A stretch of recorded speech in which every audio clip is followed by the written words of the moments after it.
जय श्री हरि। राधे राधे। आप सभी का स्वागत करती हूँ ब्रज दर्शन ब्लॉग चैनल पर। आज हम वैशाख मातम के 8वें अध्याय की महिमा, जहाँ की बताया गया है कि इस पुण्य मास में किए गए दान, स्नान और सेवा का कितना ही अद्भुत फल प्राप्त होता है। तो चलिए शुरू करते हैं इस दिव्य ज्ञान यात्रा को। मैथिल बोला, हे ब्राह्मण, आपने कामदेव की स्त्री रति का चरित्र सुनाया। अब कृपया अशून्य शयन व्रत धारण करने की विधि कहिए। इसमें क्या दान होता है, कैसे पूजन किया जाता है तथा उसका क्या फल होता है। यह सुन श्रुतदेव कहने लगे, हे राजन, इसका विधान श्री हरि भगवान ने लक्ष्मी जी से कहा था। वह सब मैं तुम्हें सुनाता हूँ, जिससे श्याम वर्ण लक्ष्मीपति जगन्नाथ संपूर्ण पापों को नाश कर प्रसन्न हो जाते हैं। हे महेपते, सोने और चांदी की मनोहर मूर्ति बनवावें, पीताम्बर धारण कराकर सुंदर वनमाला से सजाएं, पुष्पों और सुगंधित द्रव्यों से पुरुषोत्तम भगवान का श्रावण शुक्ल द्वितीया के 4 मास तक प्रतिदिन पूजन कर और ब्राह्मणों को शय्या दान, वस्त्र दान करें और ब्राह्मणी सहित भोजन करवावें। फिर मार्गशीर्ष आदि मासों में पूर्वतः रक्त वर्ण हरि भगवान का रुक्मणी सहित ध्यान कर पूजन करें। ऐसे ही चैत्र मास के 4 मास तक भूमि पर आसन बिछा भक्ति से हरि भगवान का पूजन करें और आषाढ़ मास की द्वितीया के दिन समाप्त करें। उस दिन अष्टाक्षर ओम नमो नारायण इस मंत्र से हवन करें। मार्गशीर्षादि मासों में पारायण के दिन विष्णु गायत्री नारायण विद्महे इस मंत्र से हवन करें और भक्षो भोजादि 4 प्रकार के भोजन करें। और चैत्र आदि मासों में सहस्त्र शीर्षा इस पुरुषोत्तम सूक्त मंत्र से हवन कर पंचामृत, खीर, घृत, पक्का मालपुआ भोग के लिए करावे और लक्ष्मी नारायण को स्नान करा बीच में श्री कृष्ण जी की सोने और चांदी की मनोहर मूर्ति रख कर भोग लगाएं। फिर केशवादी नाम के ब्राह्मणों को भोजन करा श्रद्धा अनुसार 2 वस्त्र अलंकारों से पूजन करके मालपुआ ब्राह्मण के निमित्त 12वें दिन दें।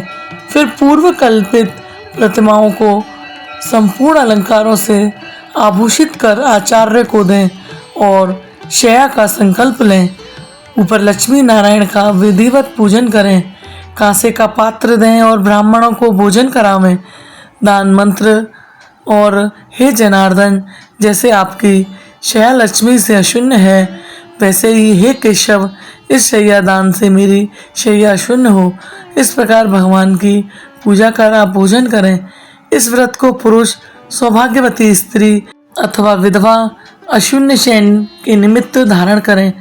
जो मनुष्य विष्णु धाम जाने की इच्छा करता है, उसको यह व्रत अवश्य कराना चाहिए। इसके करने से जगन्नाथ भगवान प्रसन्न होते हैं, देव दुर्लभ कार्यों की सिद्धि होती है और अनेक प्रजाओं की वृद्धि होती है।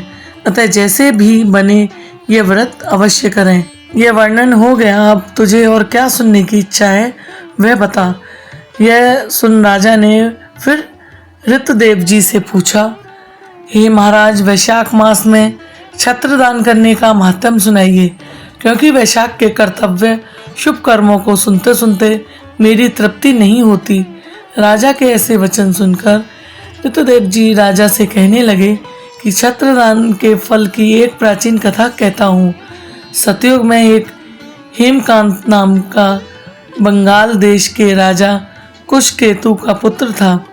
वह बड़ा बुद्धिमान तथा बलवान था। वह एक दिन शिकार खेलने गया।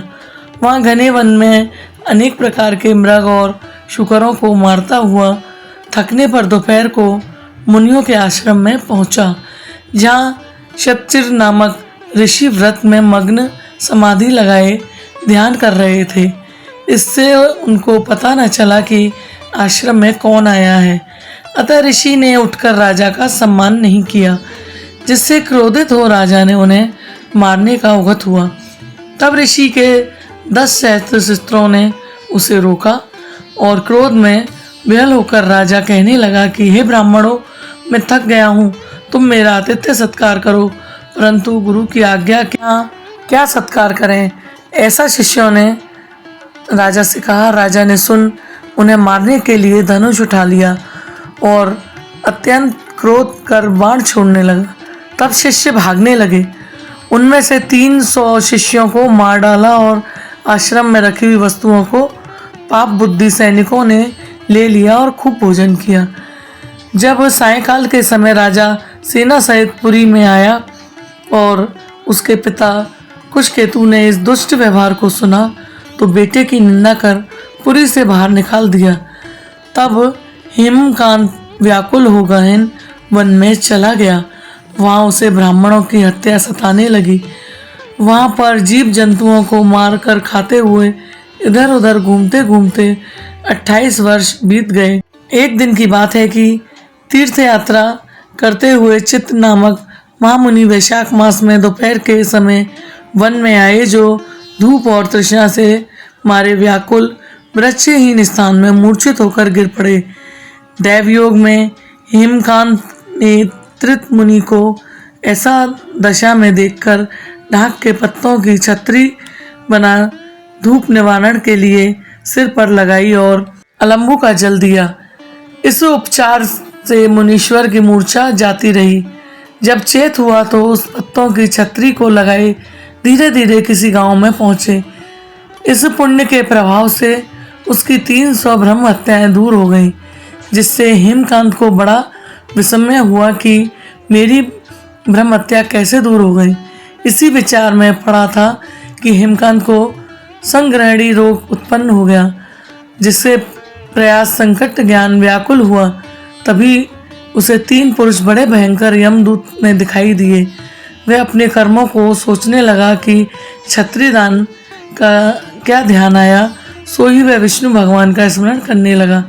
तुरंत विष्णु भगवान ने अपने महामंत्री विश्वक्सेन को आज्ञा दी कि तुम जल्दी जाकर यमदूतों को रोको, क्योंकि हेमकांत ने वैशाख मास में धर्म किए हैं। इसलिए उनसे छुड़ाकर उनके पिता कुशकेतु राजा के पास ले जाकर कहो कि विष्णु भगवान की आज्ञा अनुसार तुम हेमकांत को राज्य का भार सौंप दो।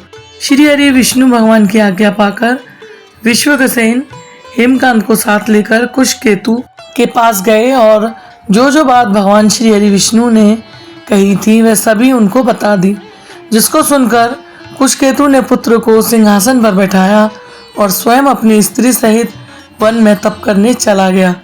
तब राजा हेमकांत ने वैशाख मास में कहे सब शुभ धर्मों को किया, जिसके करने से जितेंद्रिय दयालु सर्व संपत्तियों से युक्त पुत्र पौत्र आदि से संपन्न हो संपूर्ण भोगों को भोग कर विष्णु लोक को गया।